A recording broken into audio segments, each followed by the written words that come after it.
This Saturday is UFC 312, Dricus Du Plessis versus Sean Strickland 2 for the middleweight title. And this is one of the greatest pay-per-views of all time. I can't wait to break it down. This is going to be my UFC 312 full card predictions from top to bottom. Nothing but incredible fights. I am so excited. I don't think the UFC could have put together a better card, okay? And we're gonna break it down because I'm so excited and I'm anticipating every single fight on the card. It's just must watch TV. It's worth every penny. If you can't tell, that's sarcasm. But let's get right into it, okay?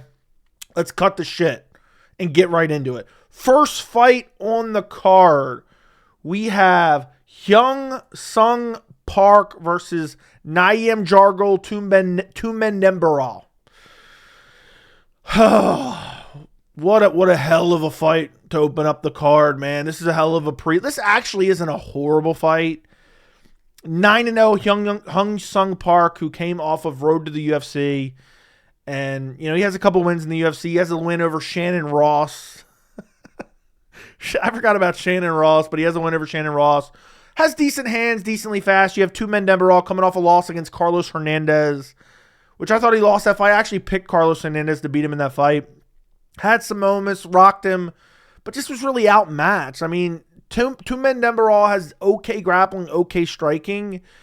But listen, I'm going to pick the undefeated Hyun Sung Park to defend the takedowns because I think Tumendemberel is going to try to grapple. I could see Tumendemberel getting it done, but I think Sung Park has decent enough grappling. We've seen him take him down on road to the UFC, but he gets right back up.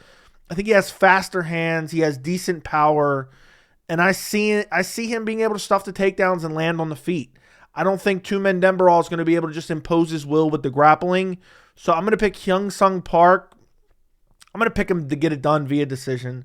I see this being a competitive fight, back and forth, some grappling mixed in, maybe some crazy scrambles.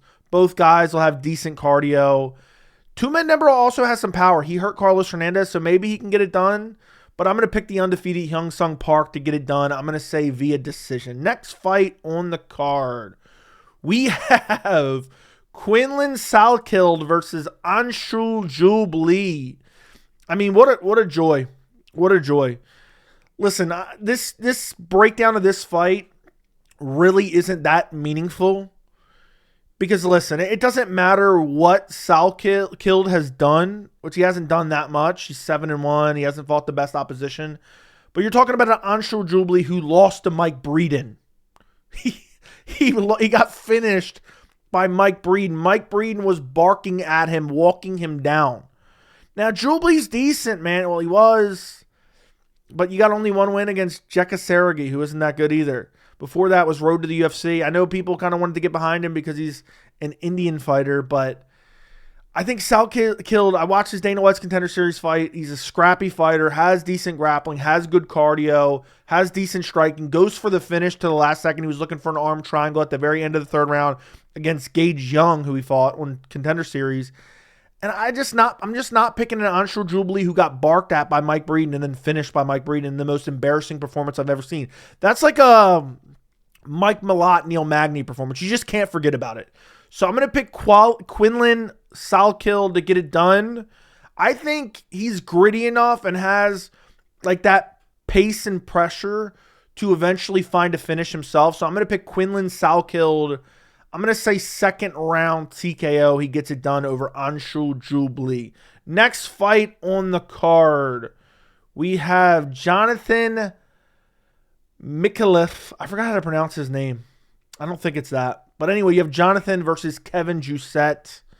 Why does Kevin Jousset, you know that picture of like the buff kangaroo? That's kind of what Kevin Jousset looks like. I'm trying to remember the pronunciation of his last name. I just watched this fight too.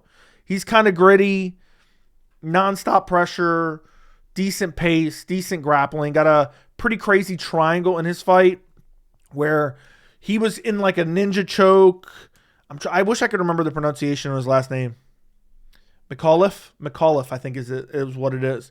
But he was in like a ninja choke. He scrambled out, looked for a triangle, was like kind of switching it up, blocked in the triangle, and then eventually was able to find a finish. He has decent striking, Kevin Jousset's coming off a loss against Bryan Battle. Before that, he had a win over Kenan Song and a win over Kiefer Crosby, who's an absolute scrub himself.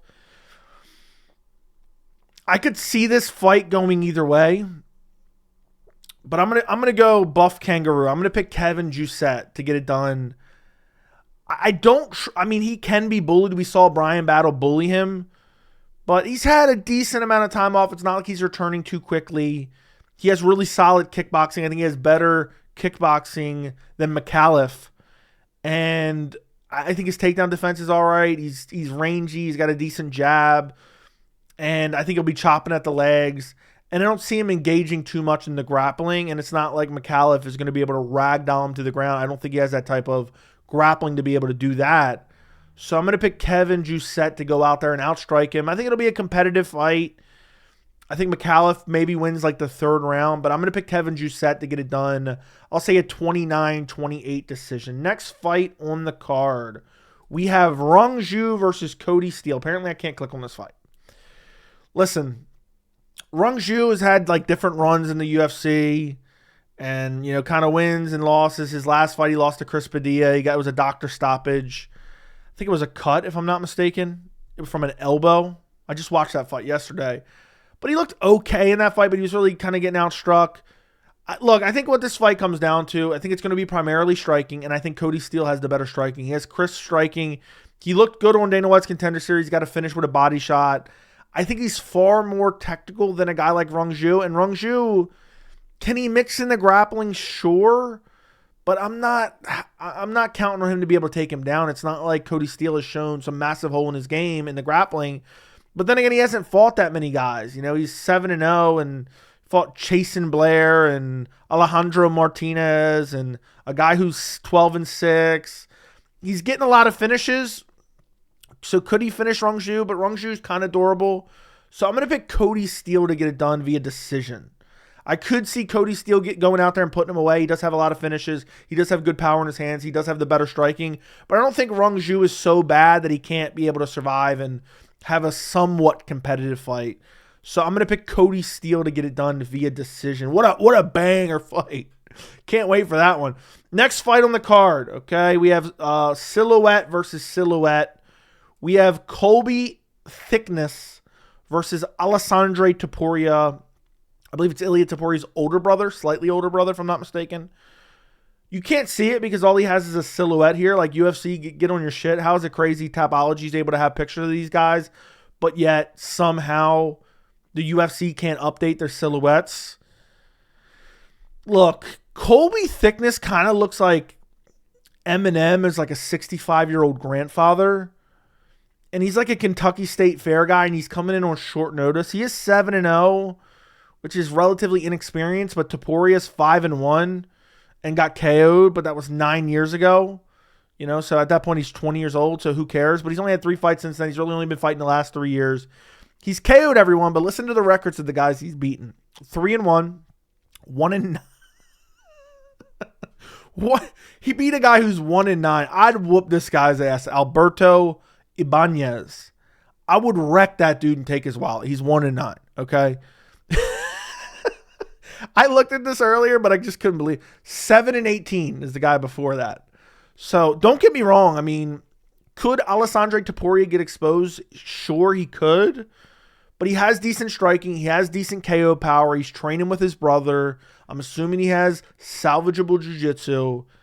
And you have Colby Thicknesse coming in on short notice. He hasn't fought great guys either. 5-3, 4-2, 3-3, 7-3. And he's coming in on short notice from the Kentucky State Fair. He's 25 years old, relatively inexperienced, fighting the brother Topuria. I'm sure, just to kind of zoom out a little bit, I'm sure the UFC wants to try to build up another Topuria just because of the name value of being brothers. And I'm sure when they booked this matchup on short notice, because he was originally supposed to fight like Kody Haddon, I believe, I'm sure they were, oh yeah, this is a winnable fight for Topuria. So I'm picking Alessandro Topuria. I'm going to pick him to get it done via second round KO. His striking is really good. He has good power. So I'm picking this silhouette over to the right over this silhouette over to the left. Next fight on the card. We have Wang Cong versus Bruno Brasil, the women's Joker, who got kind of exposed a bit in her last fight, but It is what it is. She got hurt badly and got subbed. She was doing well before that against Gabriel Fernandez. Before that, she got a nasty KO against Victoria Leonardo. Before that, she was on road to the UFC. Bruna Brasil's a decent fighter, though. But she's been trading wins and losses. She beat Molly McCann. She lost to Luma Lumbume. Before that, she beat Shauna Bannon, who's a scrub. Before that, she lost to Denise Gomes, who's not that good. I think the UFC, obviously they want to build up some of these Chinese fighters. And I think Wang Cong has, I don't want to say she has name value, but she has the intrigue of some of the fan base. She has finishing ability. She has really solid striking. She's strong in the clinch. Could Bruna Brasil go out there and kind of volume her way to maybe a decision? Sure. But I think Wang Cong, after getting exposed a bit in her last fight, I think she's going to come back with a vengeance, okay? She's on the preliminary card of UFC 312, one of the greatest pay-per-views of all time. So I'm sure she's going to go out there and try to put on a show. She's going to have all the face paint and whatnot. I'm going to pick Kong Wang to get it done. I'm going to say she KOs Bruna Brasil. Bruna Brasil is hittable. She does slow down a little bit. And I don't think she's as physically imposing as Kong Wang. And I don't think Bruna Brasil is going to go out there and just out-grapple her. And if she didn't get hurt against Gabriel Fernandez, she doesn't get submitted. So, and Bruna Brasil has literally no power in her hands. So I have to go Wang Kong to get it done. I'm going to pick her to get another finish. She's one of the few women in the UFC, especially at a low weight class of flyweight, that has decent power. And I'm going to pick her to find another finish like she did against Victoria Leonardo. I'm going to pick her via second round KO. Next fight on the card, we have Tom Nolan versus Vyacheslav Borshchev. This is a fight that I kind of been tossing back and forth. This is kind of a pick'em fight here. Tom Nolan, I just can't get out of my head the fact that he got finished by Nicholas Mota. But since then, whenever Victor Martinez, whenever Alex Reyes, but a decision whenever Alex Reyes isn't that great. Alex Reyes, I don't remember the last time he won a fight. That's Dominic Reyes' brother. Vyacheslav Borshchev's coming off a split decision whenever James Yontop. A devastating loss to Chase Hooper where he got the brakes beat off of him and then subbed. Before that, took a lot of damage against Nazim Sadihov. And his last win is against Mahashate. And then before that, lost to Mike Davis. I think Borshchev has taken way too much damage, man. He has good kickboxing, but his grappling isn't particularly great. Nolan's more well-rounded, has decent power. I don't know. I don't know who I'm picking in this one, boys. Look, here's what I think is going to come down to it for me. I think Vyacheslav Borshchev has taken far too much damage. And I think Tom Nolan's going to go out there and put on a statement performance. I think he's going to get it done. I think he's going to finish him. I'm going to pick Tom Nolan. I'm going to say second round KO. I'm going to say he mixes in the grappling a little bit. He does some damage on the ground. Borshchev doesn't have the greatest takedown defense. And then eventually he's just going to find a big shot that's going to hurt Borshchev, whether it be on the ground or on the feet. Follow up, nasty TKO, ground and pound TKO. He's the hometown guy, okay? He's going to get it done against Vyacheslav Borshchev. That Chase Hooper, if you guys remember that Chase Hooper fight, he took a lot of damage. The Nazim Sadihov fight took a lot of damage. Now, granted, he got a win over James Yontop, but James Yontop is not that good. I think it's Hontop. And that was a split decision win. It was a close fight. So I'm going to pick Tom Nolan to get it done. I'm going to say the Nicholas Mota loss was kind of a fluke. I'm going to say second round KO for Tom Nolan. Next fight on the card. This is actually a banger. I've been joking around and being sarcastic about different fights. This fight is kind of a low-key banger. Jack Jenkins is a really exciting fighter. Nasty leg kicks. Some of the nastiest calf kicks in the UFC. He's coming off a win over Herbert Burns, which Herbert Burns, who names their child Herbert to begin with? Imagine having two kids, and I'll name him Gilbert and him Herbert. Just wondering where the paper boy is. Haven't seen the paper boy in a while. Listen, he beat Herbert Burns, absolutely meaningless. Fight before that, he gets hurt and finished by Chepe Mariscal. I picked Chepe to beat him. Fight before that, he beats Jamal Emmers, but via split decision. I thought he lost that fight. I picked Jamal Emmers. Has good boxing, has good power, has good leg kicks. But I think Gabriel Santos, man, I think he's completely well-rounded. He's nasty. I know he has some losses. He lost to David Onama, was winning, got clipped with an uppercut and finished. Before that, had a razor-thin, close split decision loss to Lerone Murphy, who's in the top 15 right now. Before that, outside the UFC, fighting in LFA, finishing a bunch of guys. Pause.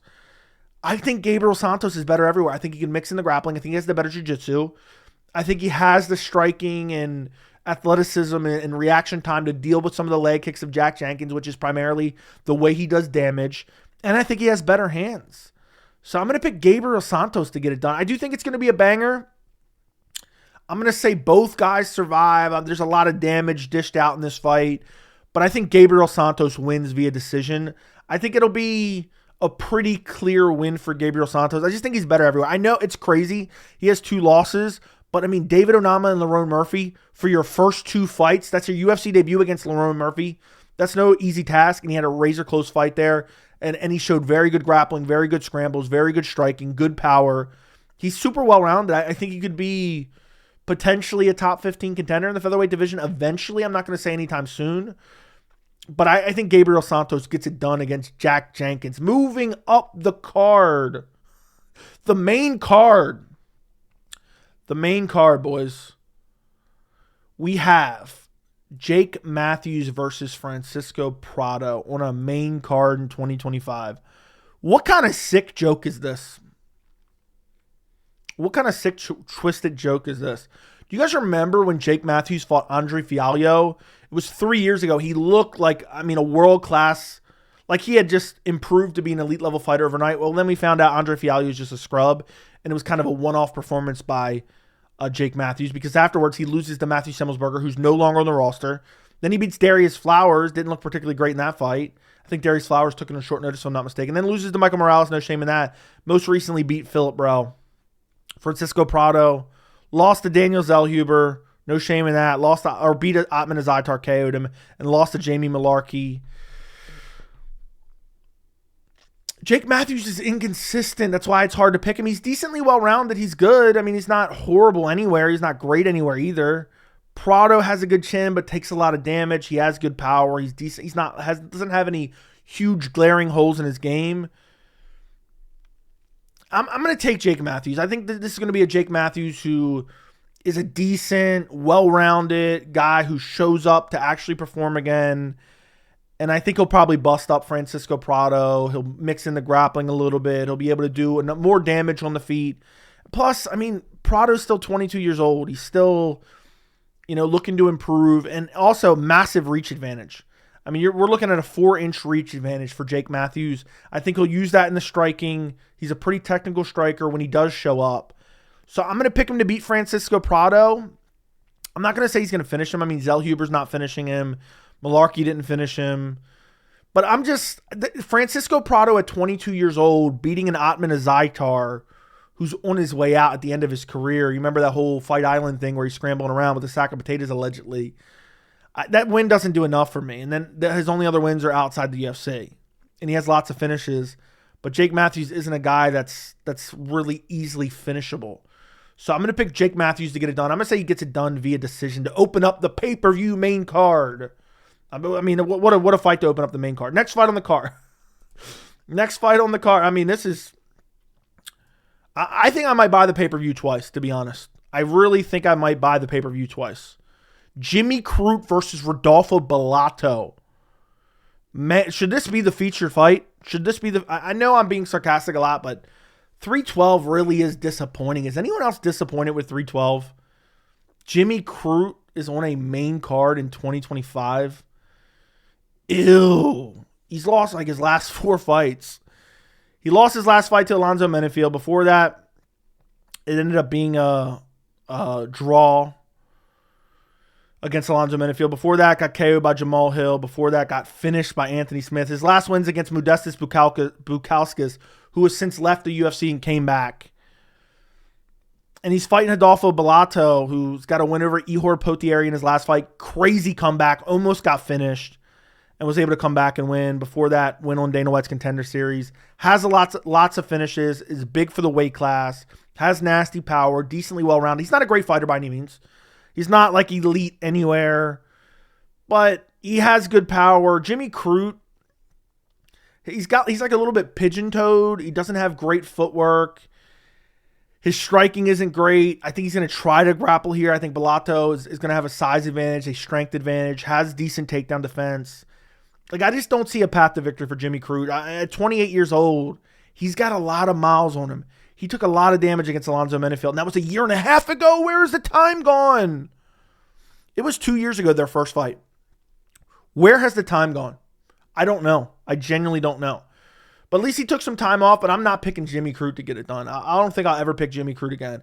It's sad that he's 29 years old. He's not even 29 yet. He's almost 29. And he's basically washed out the UFC at this point. Hasn't won a fight in over 4 years. Meanwhile, Bellato's at least on a 4-fight winning streak. His last loss was against Vitor Petrino, which isn't a really good loss. But if I remember correctly, I haven't watched that fight recently. But I think he rocked Vitor in that fight maybe. And then eventually got finished himself. I don't remember for sure. But either way, I'm taking Rodolfo Bellato to get it done. He's going to KO Jimmy Crute in the first round. A tumbleweed could KO Jimmy Crute in the first round. Maybe even chop his leg and have another drop foot incident like he did against Anthony Smith. But I'm going Rodolfo Bellato or Rodolfo Bellato. I'm going to say first round, brutal KO win. Catches him with a big power shot, puts him down, hovers over top of him, ground and pound TKO. Puts him out cold, actually, so not a TKO, brutal KO. Next fight on the card. This is a featured fight on the card. This is really a featured fight on the card. By the way, this guy has the longest torso I've ever seen. Talison Teixeira has the longest torso I've ever seen. We have Justin Tafa versus Talison Teixeira. Man, this card is real bummy. I wonder how this prediction video will do, because 312 is really bummy, man. If you guys care to join me, if you don't want to order the pay-per-view, I'll be live watching UFC 312, so make sure you join me on Saturday night. I'm going to be honest, if I didn't have a channel and I enjoy watching the fights and reacting to the fights live with you guys, this might be one of those cards I just skip, to be honest. And I haven't skipped a card in many, many, many, many, many years. And the last time I skipped a card wasn't even voluntarily. This is a featured fight. What a dog shit featured fight. 2 MPC heavyweights. Could go either way. I'm going to be honest, I just watched Talison Teixeira's Dana White's Contender Series fight right before I hit record on this video. He's very hittable. He has decent power. The fight didn't go that long. Tafa has good. I feel like Tafa's going to end up winning. I was going to pick Teixeira, but I'm going to switch my pick. Every time I switch my pick, I'm wrong. I'm going to pick Tafa.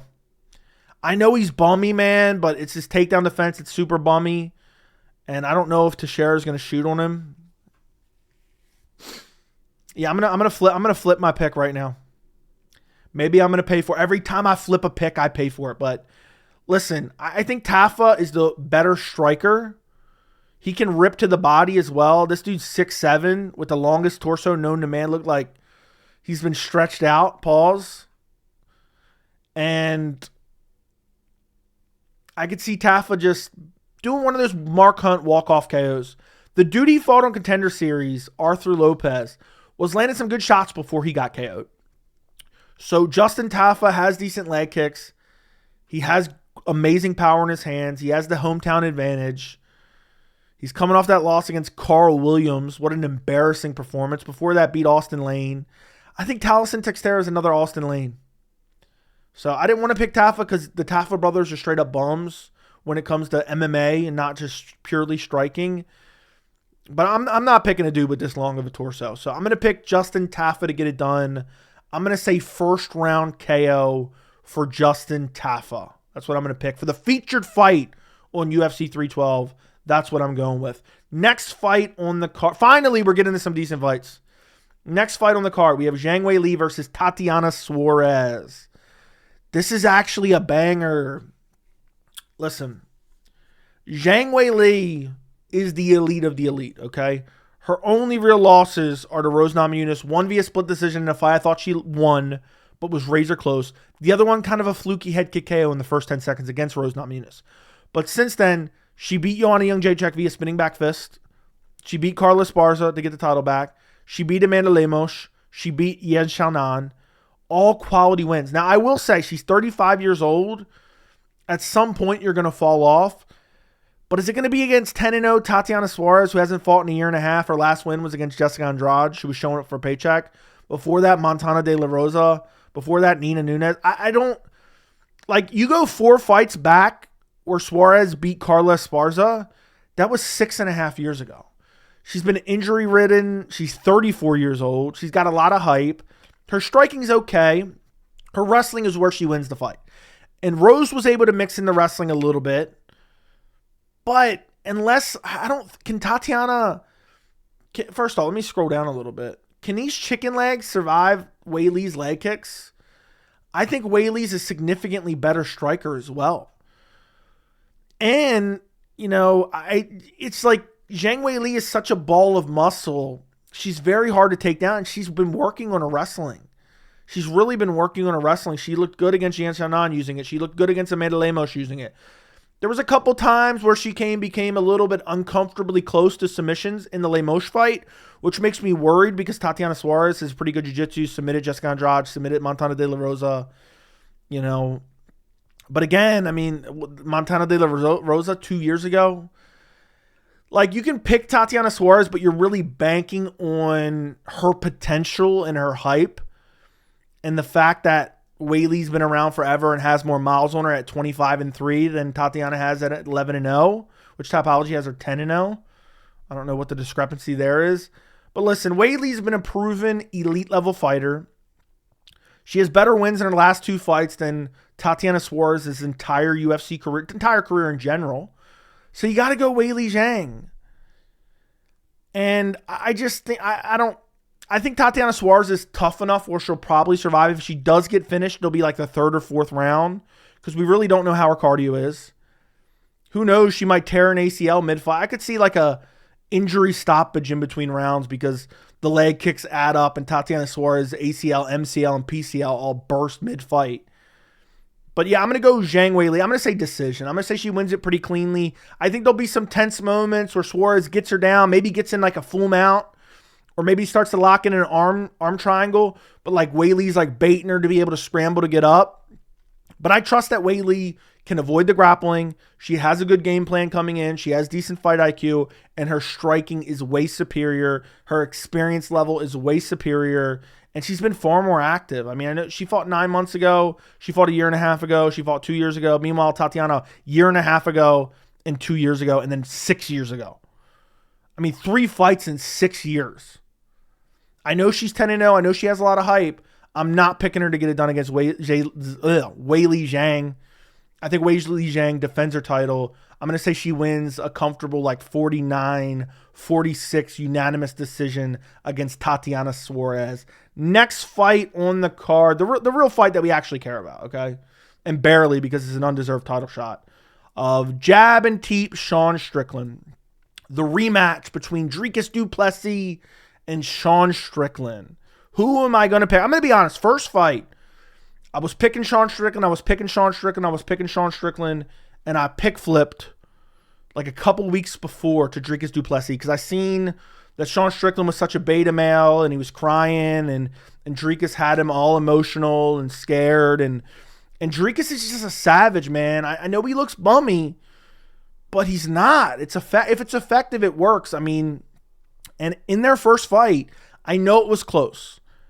But and even initially, I leaned Sean Strickland. But then when I went back and rewatched it, in the razor close rounds, Dricus Du Plessis was moving forward and throwing combinations where Sean was just backing up. And if you don't let Sean Strickland having amazing cardio is kind of a myth. It's not that he has bad cardio, but it's just he has low output and doesn't throw any power shots. If you force him into a brawl, his cardio isn't going to be that good. And I think Dricus is going to be pressing him early. He said outright, I've already got like a vibe for Strickland now. I'm going to press him early and often. I'm going to look to finish him. Strickland has nothing to throw back. Dricus went to war with Israel Adesanya and got a 4th round finish. I believe Dricus even won the 5th round against Sean Strickland, if I'm not mistaken. And then you have the fact that Sean blamed the judges. He blamed a phantom headbutt that didn't even actually cut him open. I might make a video on that tomorrow because he went and did an interview where he blamed the headbutt about 17 times. I think Dricus is just too man for him. Too much power. I know he's sloppy and wonky and clumsy. And Sean's like super defensively responsible, pumping the jab and teeping. But look at Du Plessis, man. Coming off a win over Adesanya, finishing Adesanya. Meanwhile, Sean had a jab and teep fest with him. Beat Sean Strickland. Beat Robert Whittaker. Finished Robert Whittaker. Threw him like a bitch onto the ground and then finished him later in the next round. Meanwhile, Sean Strickland went out there and jabbed and teeped to a borderline, not even a borderline, a legitimate split decision against Paulo Costa, who doesn't have a win in the UFC. I think Dricus Du Plessis is going to come out there, and I think he's going to push the pace. I think he's going to back Sean up. If you don't let Sean dictate the pace, he's just not doing well.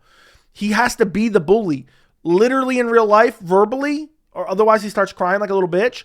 But also in the fight, if you don't let him dictate, I mean, look what he does against influencers, and then look what he does in the fight. He just backs up, or he just plots forward, jab and teep. All he does is prioritize defense. And I think Dricus, even if this goes to decision, Dricus is going to do more damage because he's going to find those shots and those awkward moments where he's backing Sean up. And then you add in the fact that Dricus has a grappling advantage against Sean. And he took him down multiple times in the first fight. He didn't hold him there, but I didn't really feel like he was trying to hold him there. I know Sean is good at getting up, but I think if Dricus really wanted to, he could prioritize holding Sean Strickland there, which I do believe he will do more in this fight. And that is why I'm going to pick Dricus to get it done via finish. I think Dricus is going to get a third round ground and pound TKO. I see him really bringing those childhood flashbacks for Sean Strickland. I see him taking Sean Strickland down, imposing his will, taking his back shots dead, third round TKO. I just think Dricus is too big, too strong, too unpredictable. I think he'll be chopping the lead leg of Sean, even though he's good at checking kicks. And I think even if it goes to decision, Dricus has great cardio. It was a myth before. It was, deviated septum DDP. Okay, you got that fixed. I think he'll walk Sean down. He'll back him up. He'll land the better shots. Sean will just jab and teep. It's not going to be enough on the judges' scorecards. And I think eventually Dricus is really going to Dricus is very smart. He watched back that first fight. He realized that he was able to take him down with rather ease. Why don't we focus on holding him there more and doing more damage with the ground and pound? If he gets up, so be it. So ultimately, I think Dricus is going to kind of get his rhythm going, land some shots, bust up Sean Strickland. He'll eat some jabs. He'll eat some teeps. But again, he has nothing to worry about. He can march Sean Strickland down with impunity because there's no power returning. There's no finishing ability coming back. And I think eventually in the third round, he'll get him down. He'll be able to get in an advantageous position and he'll flatten him out. Back shots dead, TKO. May even just drop him, hurt him on the feet in a wonky exchange, and then end up on top, end up taking the back, flatten him out, and finishing him with ground and pound. I could see something along those lines. So to sum that all up, I'm picking Dricus Du Plessis, third round TKO, back shots dead. He beats Sean Strickland in the third round to retain his middleweight title. And then maybe we can finally get DDP versus Khamzat Chimaev, which is the fight we should have been seeing on this card. By the way, let me just say this. Let me get out in front of this right away. I do not want Sean Strickland to win because I think he's a piece of shit, but also I really want Dricus Du Plessis versus Khamzat Chimaev. But if Sean Strickland wins, which is a possibility, he could jab and teep to a decision win. That's the only way he wins. If he does, I really won't be that mad because, man, I would look forward to seeing Sean versus Khamzat because I know Sean doesn't want to fight Khamzat at all. And I think Khamzat absolutely dominates Sean Strickland. I prefer the DDP Khamzat fight, but if we get the Strickland Khamzat fight, I think it's still a massive fight. The build-up would be hilarious. And stylistically, it's a very interesting matchup. And I would love to see Khamzat beat the dog shit out of Strickland because I think Khamzat beats both these dudes. Even though I said I'm never picking against Dricus Du Plessis again after the Adesanya fight. But yeah, he got it done against Adesanya. Much better performance than anybody like Strickland. Strickland ducked Whitaker, who Dricus brutally finished. I'm going Dricus Du Plessis to get it done. Let me know what you guys think. It's 312 bumming you out. It's not the greatest card. Like the video, subscribe to the channel, and thank you so much for watching.